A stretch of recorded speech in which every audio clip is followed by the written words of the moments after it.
coming up. You are fluent in Russian? Yes. Have you, these documents that you've dropped on the table today are quite disturbing. Have you been able to get that authenticized as being true to fact? Why is Canada still a safe haven for Russian operatives? There was a need to update our laws regarding social media influencers. Now, could you expand on that a little bit? This guy's garage. Like and subscribe. Pursuant to Standing Order 108, Sub 2, and the motion adopted on September 19, 2024, the committee resumes its study of Russian interference and disinformation campaigns in Canada. I would like now to welcome our witnesses today. As an individual, we have the Honourable Chris Alexander, Distinguished Fellow, Macdonald-Laurier Institute and Canadian International Council, and also a former Canadian Ambassador and Minister of Citizenship and Immigration. Welcome, sir. We have Justin Ling, I believe online, freelance investigative journalist, and we have from the American Sunlight Project, Nina Jankowicz, Chief Executive Officer, also by video conference. Welcome to you all. Thank you, Chair, and I want to thank our witnesses for appearing. Mr. Alexander, great to see you again and having you here. You worked in Moscow as Deputy Head of Mission for the Canadian Embassy, is that right? You are fluent in Russian? Yes. Have you, these documents that you've dropped on the table today are quite disturbing. Have you been able to get that authenticized as being true to fact? Yes. Not just myself. I've been aware of the documents and able to read them for many months. I'm not sure exactly how many months it's been. They have been shared with, as I mentioned, national security authorities in Canada and I believe other jurisdictions.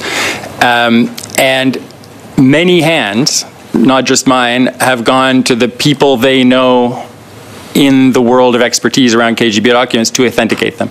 Every authority that has come back, and these include some of the best authorities in the United States, several in Europe, including Estonia, Ukraine, and the UK, I believe, as well as a specialist in paper quality and manufacture, because the documents were made at a certain time using paper that came from a certain place. All have authenticated these documents, have confirmed that they are what they claim to be. Okay, and this individual, Stewart, as code name, is currently working still as a journalist?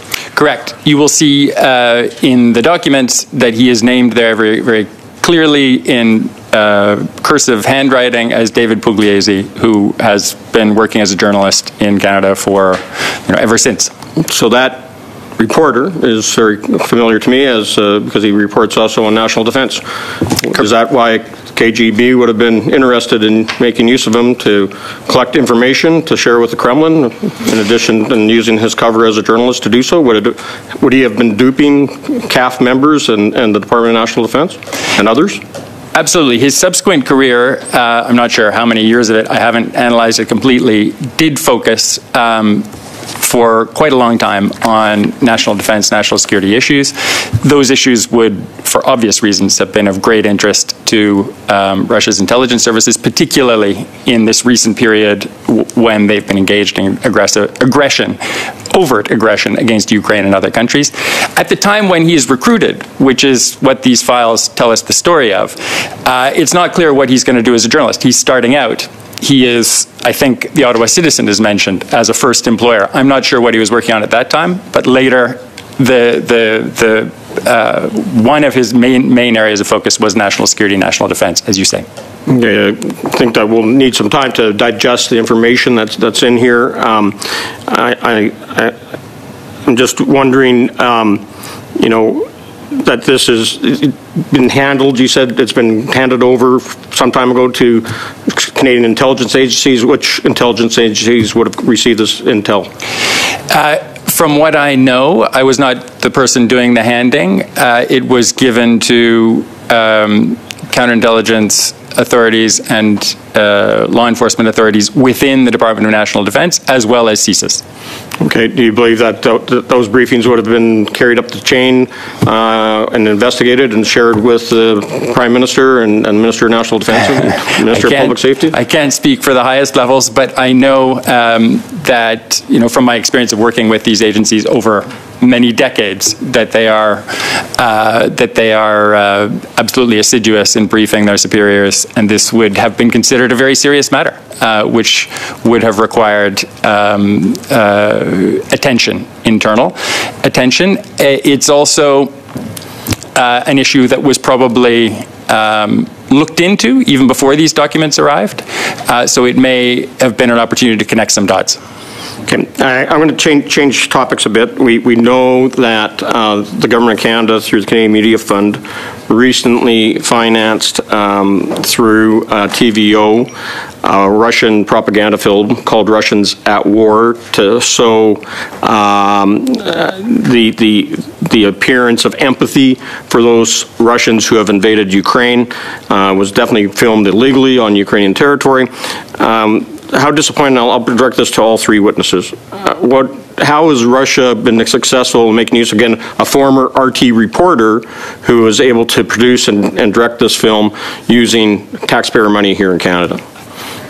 So Chris, if you want to kick off, and then we can go with Mr. Ling and then the other witness. Sure. Thanks for the question. I think the dynamic at work in that case was a Russian reaction to our reaction through sanctions. Russia Today was sanctioned by Canada and other G7 countries by Ukraine earlier, shortly after the full-scale invasion in 2022. It had been a very effective channel for propaganda. It was on our cable packages. It was available to many Canadians. We would run into people that watched it and see the reporters around Canada, as I mentioned.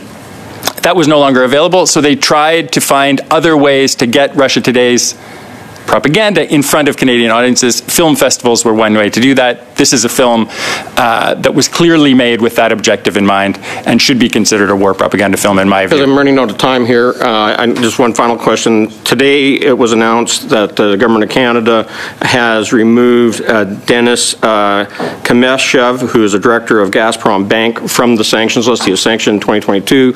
They have now taken him off that list. Minister Jolie made that decision yesterday, I believe.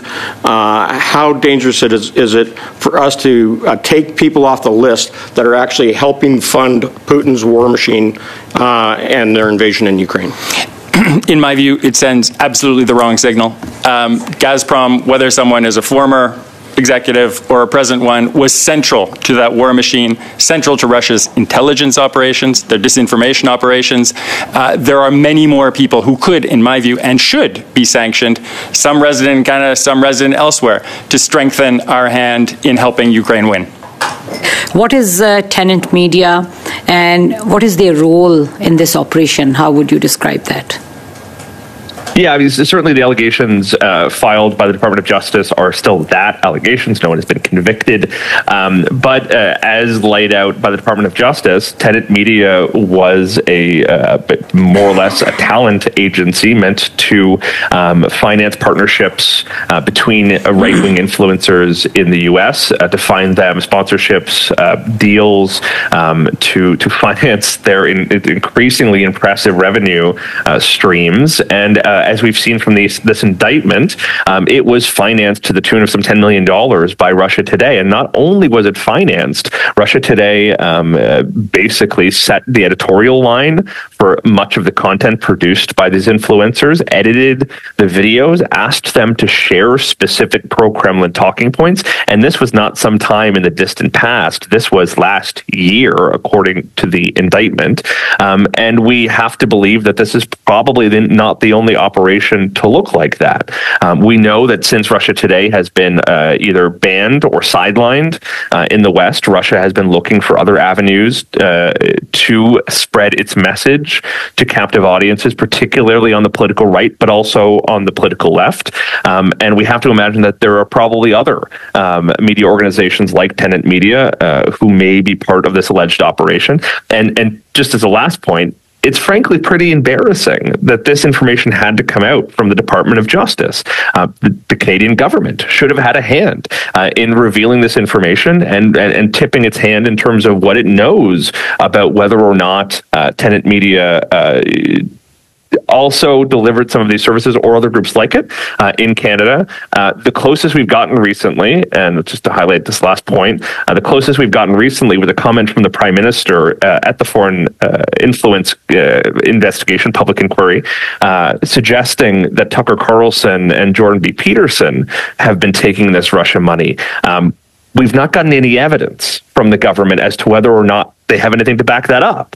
And so I think it's a great example. If the Canadian government has intelligence that really prominent influencers and media personalities in this country and internationally are in fact taking Russian money, they should put up or shut up. They should give us that information so we can decide for ourselves, or they should retract those allegations, because I think it risks making us the boy who cried wolf.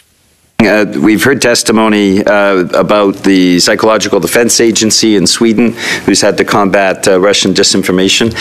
What are your thoughts about how rapidly we need to move to fight back? And are some of these models having a digital resilience strategy, a Psychological Defense Agency, are these practices that we could potentially bring to bear to protect our democracy here in Canada? Was that directed to me, sir? To Mr. Ling. Okay. Oh, thank you very much. Listen, I think we can over-engineer a solution, to put it quite simply. I hear a lot of conversations happening about the need for better media literacy, for example. I know there has been a lot of faith put into initiatives, some directed by Google, to do pre-bunking, particularly for foreign information operations. And frankly, I think a lot of those models couldn't hurt. But I think the single greatest thing we can do to fight foreign information operations is, just to keep hitting this drum, is to do attribution.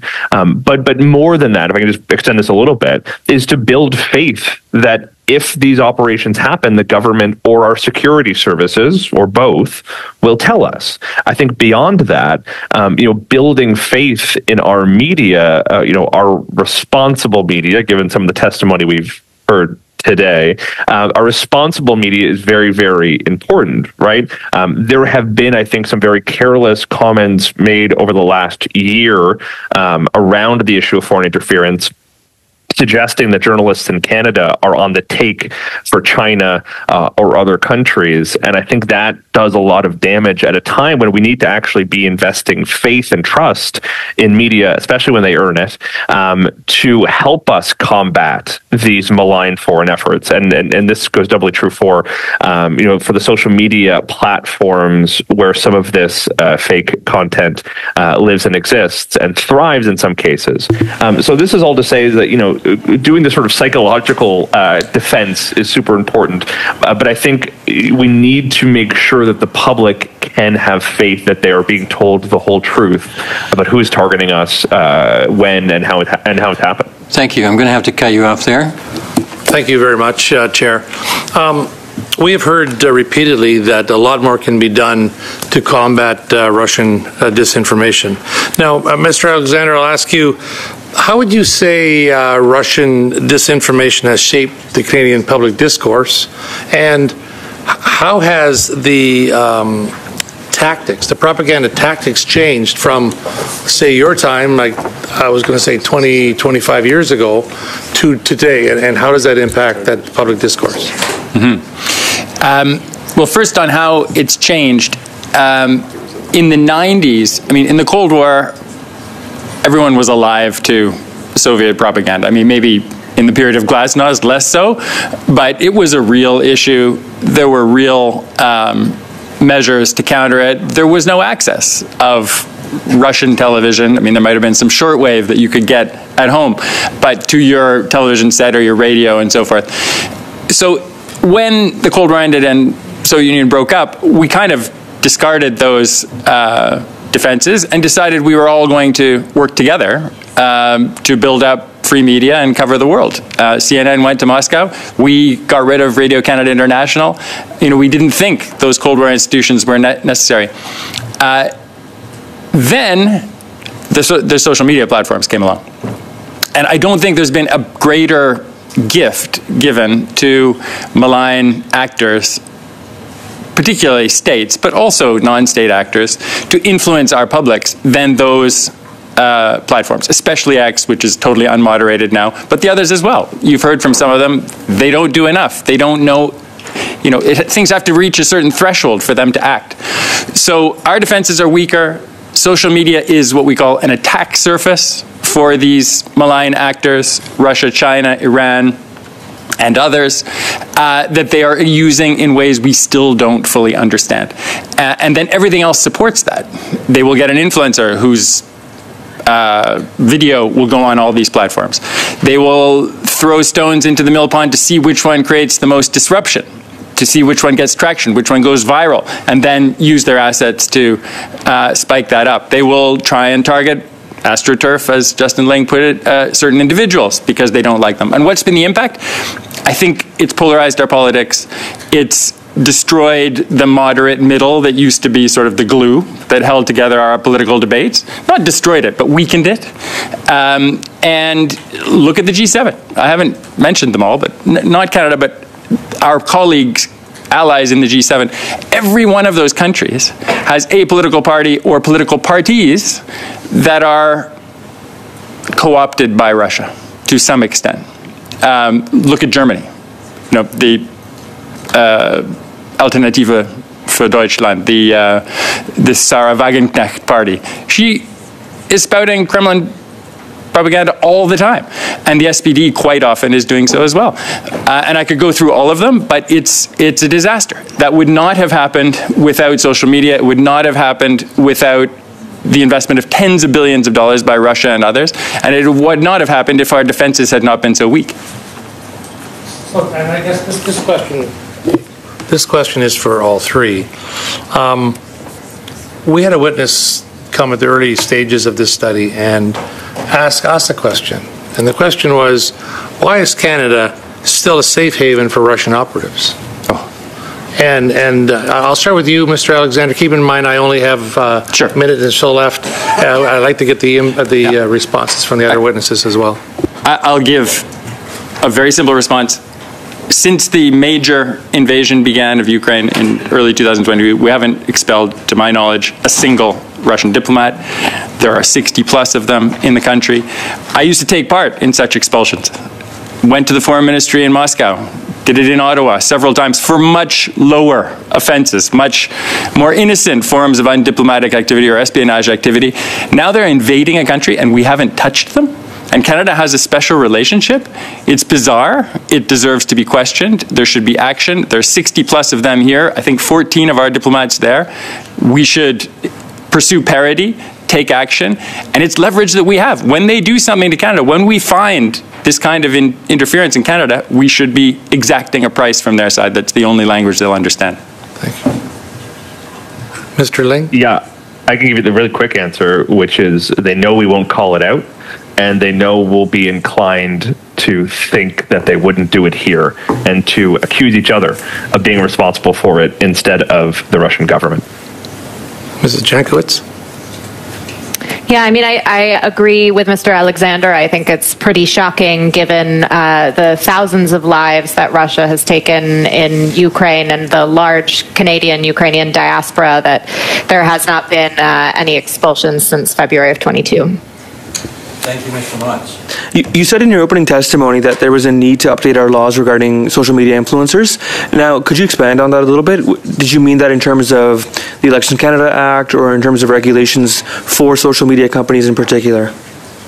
Yeah, absolutely. So I am not an expert on Canadian law, but I did just take a look in preparation for the testimony to see what laws on influencers you had. As I understand it, there are regulations governing what influencers do when they are doing product placement in the Competitions Act.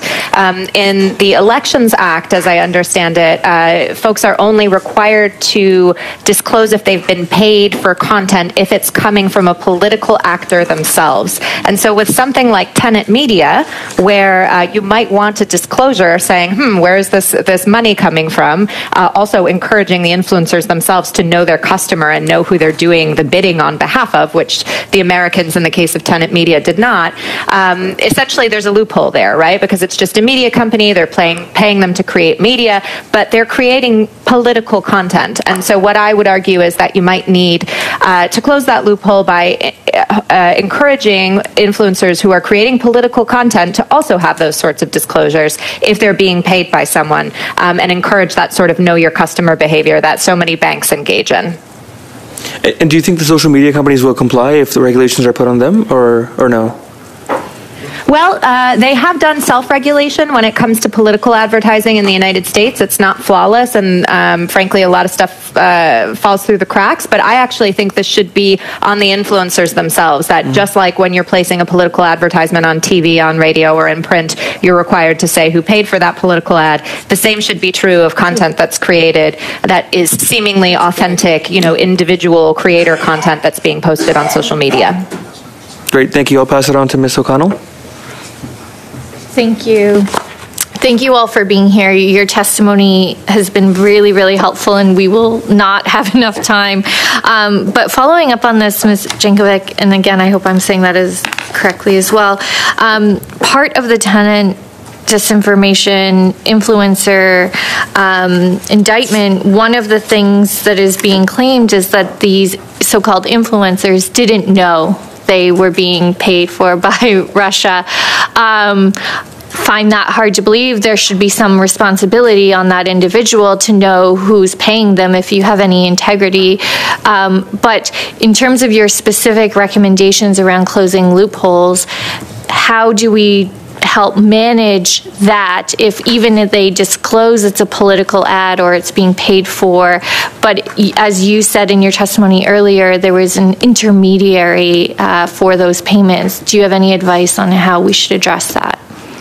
Yeah, so there were two failings in our system. One is that we don't require influencers, just as you don't, to disclose when they're being paid to do political content, but also that the Foreign Agents Registration Act is extremely poorly enforced in the United States, and the two individuals, Canadians as it were, who were in charge of tenant media also did not disclose their connection, even though they knew that they were working for the Russians. So there's two problems there. I have mixed feelings that we don't have time to get into about foreign agents type legislation and whether it works or not. But here again, encouraging that know your customer would have at least said to these influencers, okay, you've been presented this very suspicious looking CV from a man named Edward Gregorian who has no online footprint. Perhaps you should do a little bit more digging. If that is incumbent on them to report that sort of thing, I think it's possible. These aren't dumb individuals, right? That they would have their spidey sense would have gone off and said, perhaps I shouldn't take this $100,000 per YouTube video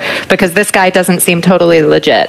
That's the behavior that you want to encourage, and putting that on each individual influencer hopefully will encourage some more of that transparency. You could also, as I understand, look at expanding your foreign agents registration and importantly, which we do not do in the United States, actually making sure that those laws are enforced. Thank you. And if there's anyone from any of the testimony that there's something you weren't able to say, if you could please submit it, because I do find everything all three of you have presented really helpful. In terms of building trust, if I have a little bit more time, would it be helpful for online content, if it's not just up to the social media platforms themselves to have, and people accuse government of censorship, etc., would it be helpful to have civil society or a third party that perhaps governments can help support? And I don't know, I'm throwing it out there for legitimate questioning to help kind of educate or dispel some myths. Would that be helpful in building some of that trust amongst the public? I'll just jump in, but I know Mr. Ling probably has some feelings on this as well. I think empowering civil society to do things like information literacy building and trust building in their own communities are important, but not on behalf of the government. Those will be kind of viewed as tainted in some way. But those information literacy programs, I think, are really, really important. And in every country that I've studied that has had much more experience with dealing with Russian disinformation than any country in the West, information literacy and resiliency is a huge, huge part of the response. It is not a panacea, but it needs to be invested in now. And I know that Canada has been investing in these things. I encourage you to continue to do that. Thank you. Thank you. Is there time for Mr. Ling's response? A brief answer, if you could, sir.